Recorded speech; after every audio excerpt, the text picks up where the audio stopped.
What does it mean to be chosen? It's a very misunderstood concept. Because chosen, obviously, clearly, implies that there were options. From all of the options, one of them was chosen, and that's the result of the choice. Well, that's what it sounds like. When you choose something, it means that there were other possibilities. You didn't need them all, so you picked one, probably the best one, and that was your choice. So now the one you chose is the chosen. That's certainly what it sounds like. It is certainly not true. Surprise, surprise. See, it's very much like a marriage. You say your spouse is your chosen one. On the other hand, we're told that every marriage, every spouse is your soulmate, another part of your soul, who you are destined to marry. So what's the choice? Choice makes it sound like I can marry anybody. All I have to do is choose. But that's not a marriage. A marriage means predestined, the person you're meant to marry. So there's no choice.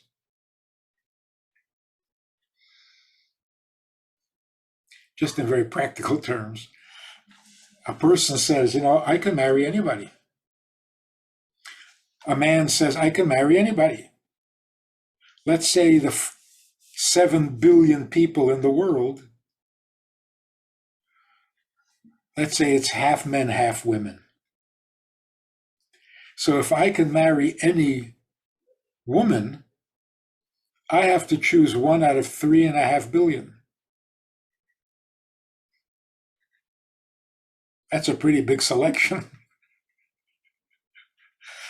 Well, actually, I can't choose one out of 3 billion because I don't get to meet the 3 billion. I only get to choose from those women I meet. Well, that limits it, cuts it right down to about 20. So I can marry or choose any one of those 20. Well, not really, because she's got to agree. That cuts it right down to 2.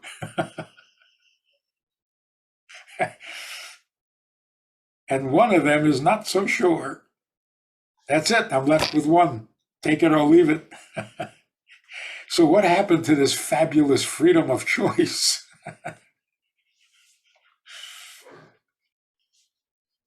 It doesn't really make sense that God would choose a people. God is a creator, not a gambler.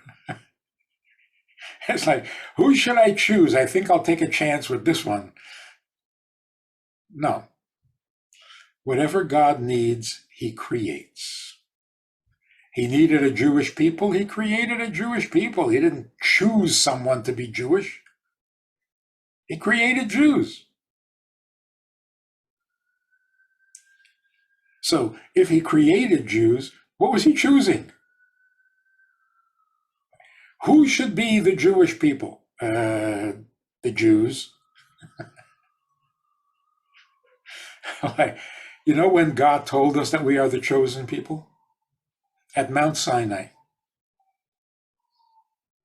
How did we get to Mount Sinai? Because God came down to Egypt and said to the Egyptians, I'm not interested in you, you can stay here, but I'm taking the Jews because I need them. And we were still not chosen? God tells Abraham, your children are going to be a unique nation, and we're still not chosen? We get chosen at Mount Sinai? After 400 years of history, starting with Abraham, that we have been Jewish for 400 years, and then we get chosen? Come on, what's going on here? Being chosen doesn't make us Jewish. God's mission of revealing him to the world needed some workers. God chose the Jews to be responsible for that project. We didn't become Jewish at Mount Sinai. We became employed at Mount Sinai. So let's understand what chosen really, really means. First thing is this. When do you need to make a choice? A real choice. You go into a shoe store. You're going to buy a pair of shoes. You can choose any pair of shoes in the store. No, you can't. You got to limit it to the shoes that are your size. And wouldn't you know it, the shoe you want doesn't come in your size. So there goes your freedom of choice. So if you should be lucky enough to find your favorite shoe in your size, what choice do you have? That's the one you got to buy. It's not a free choice.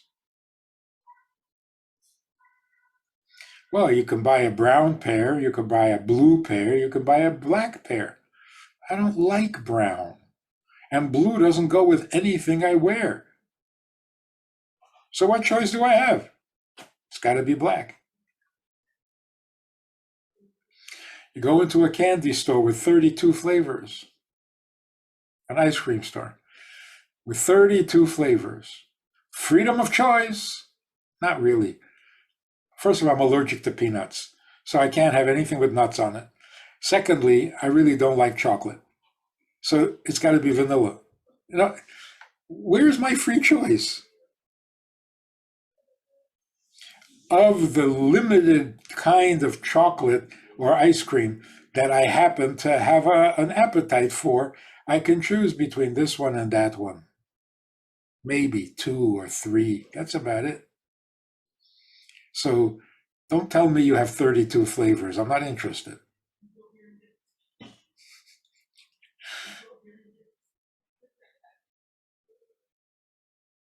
But more than that, even the flavors that I do like, can I really choose between them? They've got 2 kinds of vanilla. Which one am I going to choose? The one that's closer to my hand? The one I spotted first? In other words, the decision is made for me. I'm not really choosing. And I'm grateful for that because I hate making choices. So I walk into a candy store and my favorite candy is right there on the counter. Oh, perfect. Done. I know what I'm buying. But you see these people standing there looking and looking and looking. In the end, they're going to buy the one that's on the counter anyway. So the question is, when do we really have free choice? We have free choice when there are 2 things exactly alike. There's nothing about one of them that draws my attention more than the other. So the choice is not being made for me. I really have to choose. So if I have an apple and an orange on the table, how am I going to choose? That's not a choice. I'm in the mood for an apple. The orange is not a choice. Or if I'm in the mood for an orange, the apple is not a choice. It's apples and oranges. That's not a choice. If I have 2 apples and I'm in the mood for an apple, but only one, which one am I going to choose? Oh, the shinier one, come on. Obviously. The one with the better color. Well, what if they're exactly alike in color? Now which one am I going to choose? Well, the bigger one. What if they're exactly the same size? Well, the closer one. Why would I reach for an apple a little further away when I can take the apple a little closer to hand? Okay, what if they're exactly equal distance and exactly the same size, exactly the same color, and exactly the same brand or breed or whatever? They're exactly the same. Now, which one will I choose? You know what's going to happen? I'm going to say, do you have an orange? Because I can't decide. I can't.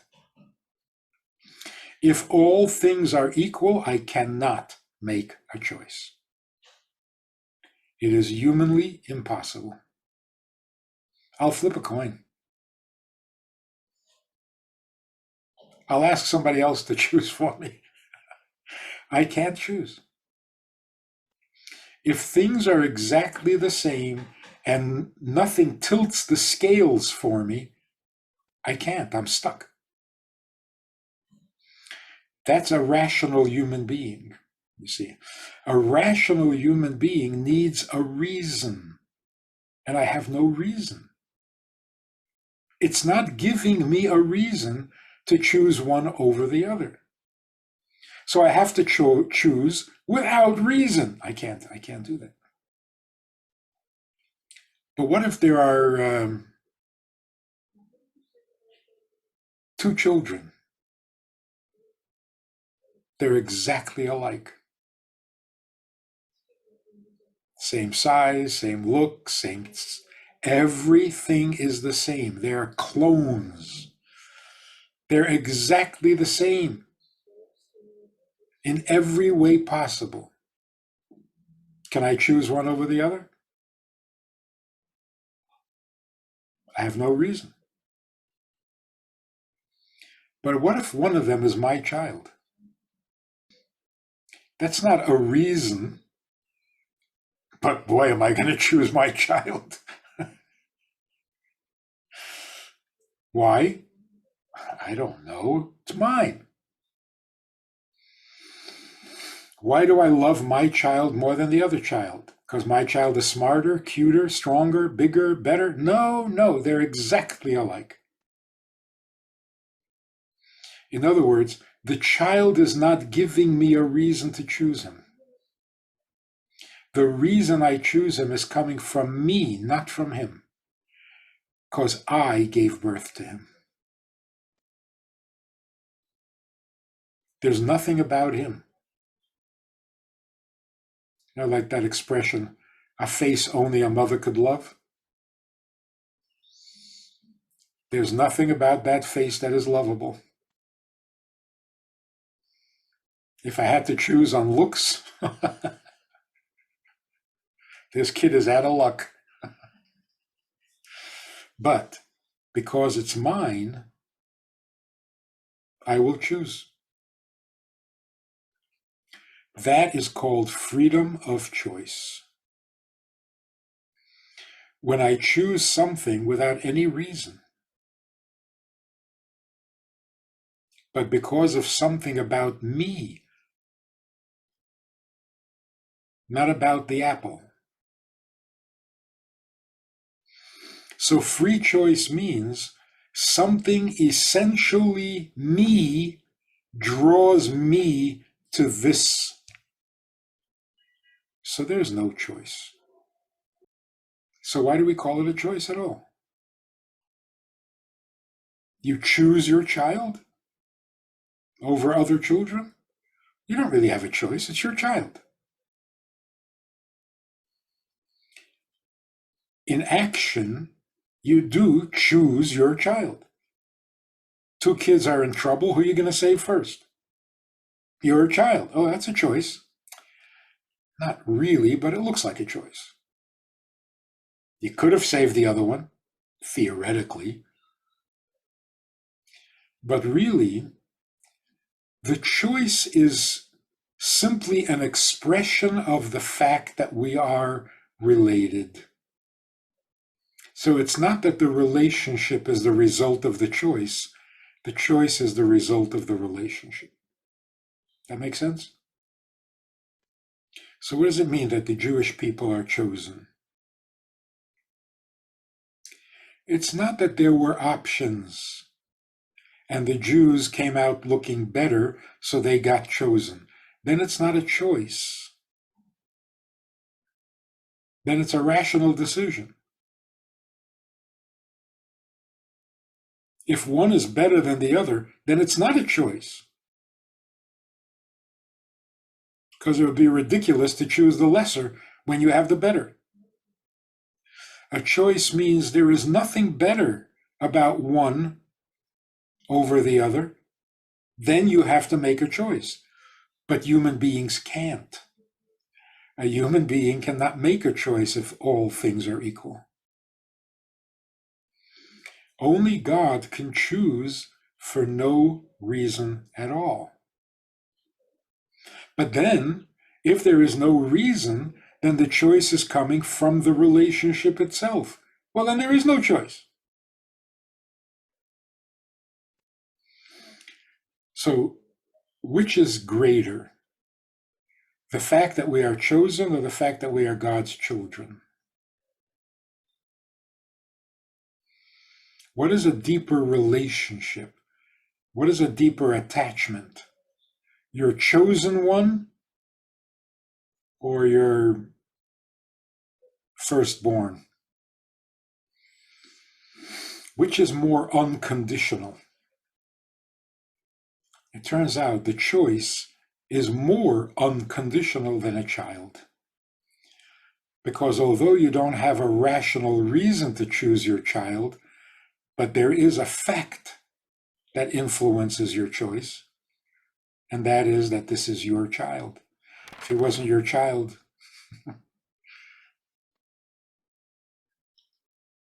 so the love of that child is unconditional, but it's the result of a condition. You better be my kid. Don't turn out to be somebody else's. Whereas chosen literally has no rational reason and no cause. That's really unconditional. So here's how it works. First, you are a little piece of him. Always were, always will be. That causes him to choose you. And that expresses itself in a fatherly love. So you already have 3 levels of connectedness. The first level is you're simply one and the same.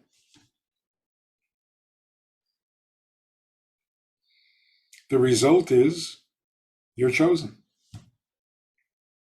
even when there's no reason to choose you. The third level is that kind of choice results in an unconditional love like that of a father. Then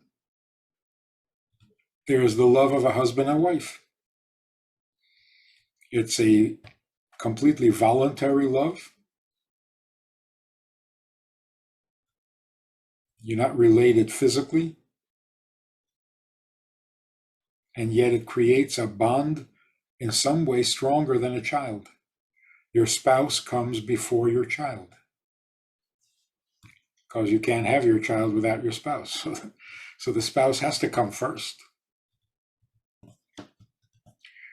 Then, keeps going further and further down, then God becomes your king and you're his subject. A devoted king who feels responsible for the safety and well-being of his people. It's not intimate, but it's deep. And then you have friends, best friends. And then you have neighbors. Love your neighbor. Yeah, he's my neighbor. Not like anybody else. A neighbor is different. or even a countryman. Oh, same country. Wow. What a devotion we have for each other because we're from the same country. It's not exactly a marriage. It's not exactly a child. You're not the chosen one, but it's kind of a relationship that puts you before the stranger. And then there is loving God's creatures. That's like the minimum. You have no relationship with this person, none at all. The only thing you have in common is you have the same creator.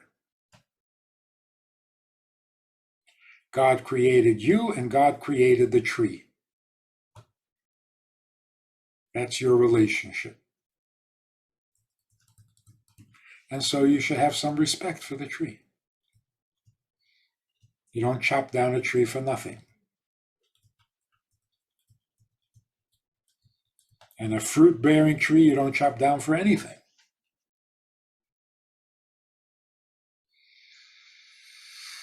So those are the various rungs on the ladder of a relationship. And that's why it shouldn't be confusing. One minute we say God is our Father, and the next minute God is our King, and the third God is our Creator, and the third God is our husband.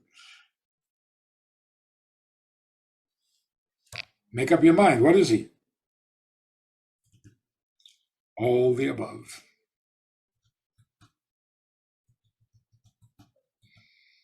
And they are all levels of commitment or attachment. Each one, as you go up, is less conditional than the previous one. Or as you go down the ladder, each one becomes more conditional, more limited. But even at the very end, just the fact that God creates something gives all things a commonality.